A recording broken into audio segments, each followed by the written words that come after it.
So these standing desks, I always thought that they would work. I thought they burn a lot of calories. I think it'd be cool to have one myself, but I don't spend enough time behind the computer to do so. Yeah, especially now, it's like trending. It's been trending for a little bit, and these things are expensive. Some of them cost like thousands of dollars. And a lot of people are saying that yeah, desks are better and all that. And this is something new. So there isn't a whole bunch of research that proves standing desks are more efficient or whatever. There's types of research that focus more on sitting compared to standing, but I feel like a lot of offices are now moving towards that. Just maybe it has a potential to make the business more effective or more productive, and maybe it'll make them healthier. Who's labeling that smoking is almost as closely associated as sitting down? Is that a Mayo Clinic that was making this claim? There's yeah. So if you Google like sitting for long periods of time, you'll get like the first few results link smoking is like new sitting. So it's not saying it's as bad as sitting, or sorry, not saying that smoking is as bad as sitting, or vice versa. They're saying that the smoking or that fuck, I'm confused. They're saying the sitting is like smoking, so something that we do all the time, and they're kind of saying that it's like addictive. So if you do it for a long time, it leads to these negative outcomes. They're not saying that you'll get lung problems, things like that. They're saying that this is something that a lot of people are doing, and they're saying that they're not informed that sitting is bad for you. Just like back then, people that smoked, they were informed that it was bad for you. And we're not even realizing how much we're sitting down to begin with when it comes to driving and sitting and eating. And if you work a 9 to 5 or whatever, it might be like a business job. You're sitting a lot, so it's crazy that we switched from a society that was on our feet, always like go getting, and our parents were like that. They always were out doing things, and now we're very stagnant.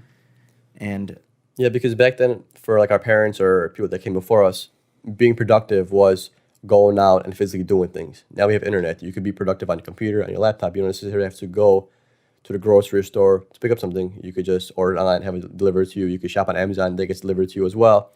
And I don't gotta walk to your house to communicate with you. I could FaceTime with you. I could put you on webcam, Skype, all that jazz, Zoom. So, we could walk less because we don't have to walk anymore because we have technology that provides these services for us. That we could literally live at home and we could still work at home. We could communicate from home. We could do everything from at home if you really wanted to. it almost sounds like walking or moving around is friction to time. So we try to eliminate friction, which is that walking, and just make everything more accessible. Yeah, that's true. Like, let's say, I want to go to your house and you live 5 miles away and I don't have a car, I would probably Uber. Or even if you live probably 2 miles, I would still probably Uber. I would rather pay that $10 or $5 and Uber myself there instead of walking 15, 20 minutes. And I'm guilty of that probably myself. But in those 6 pillars that we talked about, it tells you to work on NEAT, which is those non-exercise movements like walking and things. Yeah, very true. So, if we're talking about sitting, according to Mayo Clinic, there's a list of negative consequences that research has shown have been attributed to sitting.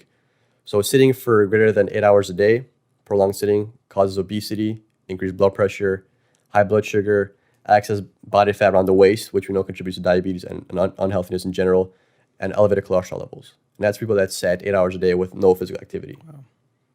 So we as nurses, we at least are able to get up, which is awesome. But I do catch myself sometimes on those days that I sometimes sit a lot. And it's not because I'm not busy, but it's just I do my task and I could go back and sit. Yeah, I mean, a lot of times I feel like my charting is rushed. I feel like if I have more time for charting, my charting is that rushed and it's probably more detailed compared to if I have a busy shift where I'm moving around a lot, walking around. I kind of tend to, I guess, fall off on my charting a little bit. I'm still charting the main points, but I probably wouldn't chart as much as I do if I have an extra, hour or so to chart. Do you ever stand and grab like a wow, like the computer on wheels, just to kind of switch things up? Or are you always sitting behind a computer and charting? I'm usually always sitting behind a computer charting, but there's times where I pick up the wow. Like sometimes, like my back hurts sometimes, or if I have like a sore back from the gym, and sitting is uncomfortable sometimes. When your back is sore, I would use the wow and stand, or I would just usually what I would do is just circle the unit a few times, just to move my feet around. And wow is workplace on wheels for those that don't know. Yeah, we call it cows, computer on wheels, but then I guess the patient got offended that thought that we're calling her a cow or him a cow. So now we just call them computers on wheels. So we can't abbreviate anymore, I guess. Sensitive people. Yeah. So the reason why sitting is bad on a physiological level is not only does it tighten up the back, but it tightens up the hip flexors, the lower back, which could cause a weaker back, disc problems in the future. It weakens the glutes and it weakens the core because it's not being engaged. And sitting in general isn't natural for us. No, and especially if you have like back problems, back issues, and the fact that you're sitting and your hamstrings are like you said, flexed, so they're constricting, so they're kind of you said compressing your spine, right? And that's what causes sciatica pain to flare up a lot of times. And people that have back issues, they can't sit for a very long time because when you're standing, you're standing up straight and you're kind of you're tall. You're not as constricted on your spine as you are sitting. That's true. And also it depends what kind of posture you have because that affects things a lot too and it causes unnecessary pain. Right. Yeah, so, Mayo Clinic told us these negatives about, sitting for long times, but... They told us. They called us. They called a us, couple yeah. nurses. Personally, it's Mayo Clinic calling, this is what you're going to say. Hey, PD, man, this is, yeah. No, but they did a few studies, and they searched all the research, and they came up with these negatives that we just mentioned a few minutes ago. But a lot of these studies, they fail to examine other aspects of people's lives. So they just examined sitting compared to standing. So they didn't examine how athletic somebody was or what kind of job they have, if they walk around a lot in a job or if they don't, or what they do outside. Because not many of us sit for 8 hours straight. We usually get up. If you go, you usually might sit at a desk for a while. So you're doing real estate or you're an assistant or receptionist or whatever. You might sit, but you still gotta move around, walk to copier, walk up, get your lunch. Not just you're sitting there all the time. So we are getting physical activity. So on the other hand, a lot of studies show that if you exercise for about an hour to an hour and 15 minutes, you counter effect all those negatives that are attributed to standing for greater than 8 hours a day. Okay. So let's say you're sitting for 8 hours a day, but then you're going to the gym for an hour, 15 minutes. You basically have no negatives to the sitting. Counteracting the sitting. Good. So it has this, and it's this moderate, intense activity.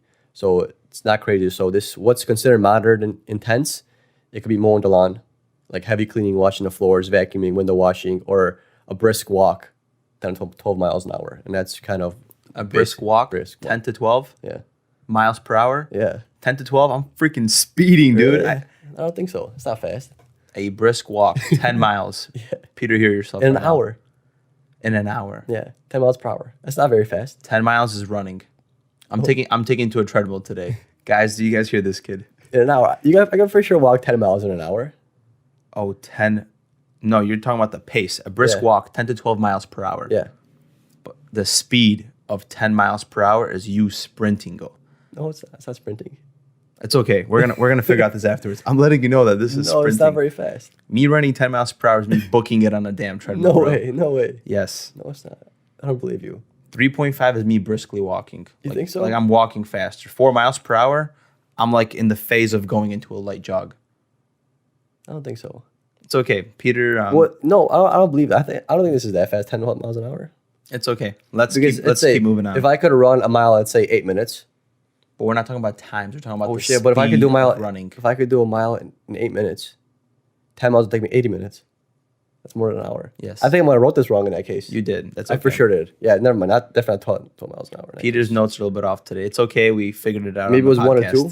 I don't know. Maybe it's kilometers an hour. Just a brisk walk. 3.5 miles. That's considered a brisk walk? 4, yeah. Okay, for sure. Me personally, I'm 5'10".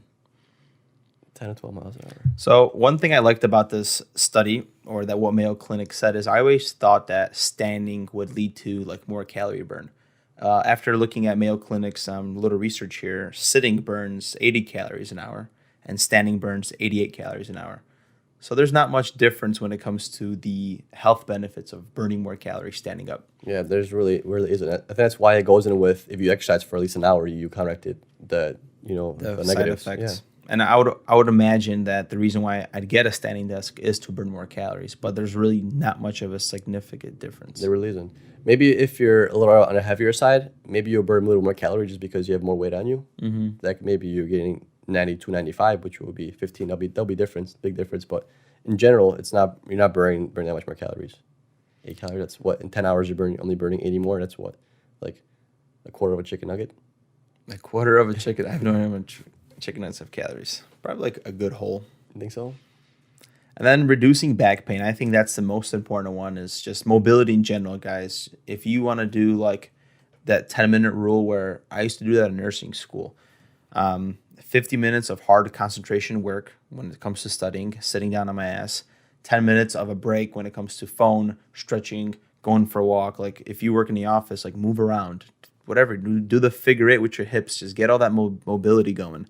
And I like that rule. Just like for the eyes, the 21, like look at something every 10 minutes, 21 feet away, or is it 20, and then look something like 3 feet away, just so you're helping your muscles switch up and relax. Yeah, I do that a lot, at work a lot of times with like the eyes. I don't know if you noticed now that you brought it up. I do tend to look at the screen for a little bit. I do tend to look at a few things. I think I do naturally because I read that study before when I was in school, and I've been doing it ever since. And now I kind of do it like subconsciously. But now that you brought it back to my attention, I realized. Ask me where I learned it. Where'd you learn it? I was watching the History Channel about snipers, and that's what snipers do, man. Daily, they exercise their eye, because imagine looking through a lens constantly. Your eye is actually, I don't know, I think it's narrowed. And the shape of the eye is literally changed and it strains it. So they take a break and they look at something from a distance, then look at their thumb, and they're helping their eye change shape, which helps them reduce strain and things like that. Yeah, that makes sense. I wonder if, you know how kids look at screens for a long time? And that's might be a reason why they have glasses now earlier on than before. Squinting or doing this, it's all bad. Okay. Yeah, but person with this whole back pain, I could attest to that just because, like, I hurt my back at work a while ago, and sometimes I get like this sciatica, annoys me. So usually if I sit probably for more than 15, 20 minutes, I probably got to stand up and like walk around or at least stretch. I used to just before when we had well, now we have a different staff, and before we had some floats that would come by, and at 3 o'clock in the morning we always do like a power hour. We call it power hour, but it was only like 5 minutes. It wasn't like an hour where we just do like some yoga poses and like stretch, and everyone was able to touch their toes at the end of this like 3 month thing. So that is cool. Yeah, it's pretty cool. But now we have some nurses that left, and now we really don't do it anymore. It kind of fell off. But I can't touch your toes anymore. Yeah, and it kind of fell off. But usually I try to make my way around, just because, like I said, if I sit for too long, my back hurts and it just bothers me, and then I get kind of grumpy and stuff like that. That's why it's a pain in the ass for me if I got to catch up on my charting, if I got to sit for like an hour after my shift to catch my charting, because then I get comfortable because I'm sitting and charting, and my back hurts, but I just want to finish because I want to go home. So, yeah. So you think standing desks are worth it? Yeah, I was going to summarize this one up. I think standing desks are cool. Benefit-wise, if you are somebody that sits a lot, it could be good for you. Or maybe you get like a yoga ball instead of a chair, just you're kind of working on your... I know somebody that has that as a chair. Helps with posture, mobility, just kind of moving around. So the bottom line is get movement in your life if you sit a lot. Yeah, these desks, they cost $200 to $1,000. There's some that cost like $3,000 on Amazon. That's crazy. Yeah, do we really think it's worth it? I mean, probably not. I feel like it's more beneficial getting a gym membership and hitting a treadmill for an hour or something like that. But if you're a really big health nut, I mean, you could do it. If you get sciatica on your back hurts for sitting more than 10 minutes, that would probably be beneficial too. Who knows? Decompress the spine. What if you get varicose veins from standing too much? True. And then you need those compression stockings. True. So yeah, no one tells you about that. No one says, does. hey, standing long times, varicose veins. Nurses get them all the time. But we'll sell them when you need it. There you go. Standing desk plus, compression stocks.